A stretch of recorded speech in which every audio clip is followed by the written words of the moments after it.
La sesión de la Suprema Corte de Justicia de la Nación del día de ayer se escribiría en la historia del país.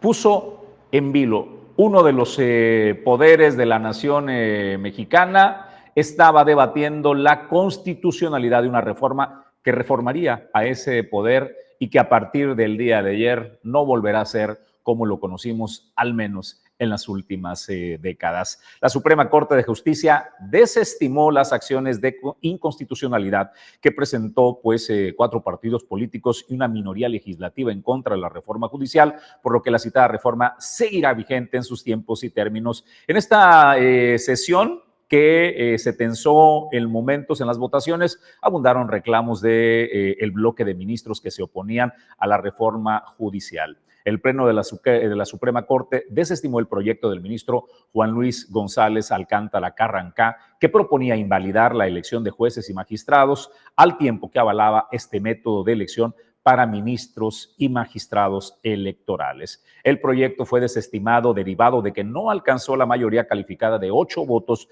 para declarar la invalidez de las fracciones impugnadas de la reforma judicial, debido a que el ministro Alberto Pérez Dayán anunció su voto en contra de la procedencia de la acción de inconstitucionalidad presentado por PAN, PRI, Movimiento Ciudadano en contra de la aprobación de la reforma judicial, con el argumento de que los partidos no están legitimados para presentar dicha impugnación. Así se vivió esta sesión el día de ayer en la Suprema Corte de Justicia de la Nación. Hay una reforma constitucional de fecha 31 de octubre que entró en vigor el 1 de noviembre, donde señala que los asuntos que se encuentren en trámite deberán resolverse conforme a las disposiciones contenidas en el presente decreto. Y el artículo 105 de la reforma del 31 de octubre señala que son improcedentes las controversias o acciones de inconstitucionalidad que tengan por objeto controvertir las adiciones o reformas a esta Constitución. Entonces, creo yo que es previo al análisis de las causas de improcedencia en el apartado 6º. Es previo la petición que hace la ministra Lenia Batres. Ministro González. Muchas gracias, ministra presidenta. Señoras ministras, señores ministros, la supremacía constitucional establece que son inimpugnables las adiciones o reformas a la Constitución por medio de acciones, controversias constitucionales y amparos. Sin embargo, en su transitorio segundo, esta reforma de supremacía constitucional dispone que los asuntos que se encuentren en trámite deberán de resolverse conforme a las disposiciones contenidas en el decreto. Trámite, según la Academia de la Lengua, tiene como sinónimo el de procedimiento. Nuestra ley reglamentaria dispone el momento en el cual se agota el procedimiento, y este momento es antes de que se haga una propuesta de proyecto de sentencia. Literalmente, me permito leer, artículo 68. Agotado el procedimiento, el ministro instructor propondrá al Pleno de la Suprema Corte de Justicia de la Nación el proyecto de sentencia para resolución definitiva del asunto planteado.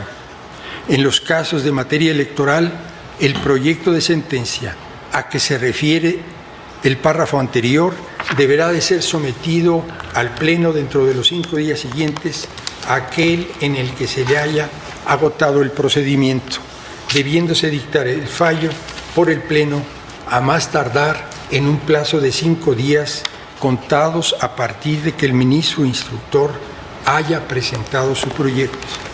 Entonces, el procedimiento o trámite es la etapa previa a la presentación del proyecto por parte del ministro instructor.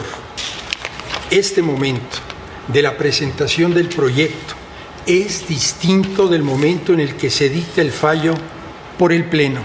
Sin embargo, ambos forman parte de la fase resolutiva.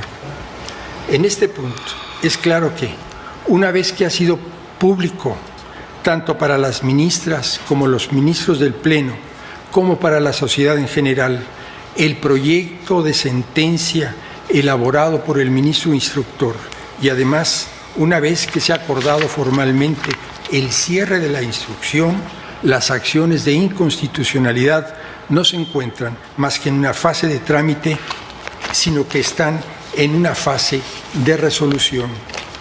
Por lo anterior, al día en que se publicó la apresurada reforma constitucional, esto es, el 31 de octubre, ya existía un cierre de instrucción desde el 30 de octubre y, adicionalmente, el proyecto ya era de su conocimiento desde el día 28 de octubre.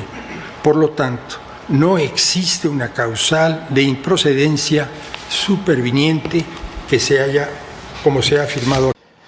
Con esto queda en firme y sin movimiento alguno la reforma al Poder Judicial. Vendrá para el 2025 la elección de magistrados, de jueces, de los juzgadores del Poder Judicial de la Federación. Pues con esto queda agotado este tema y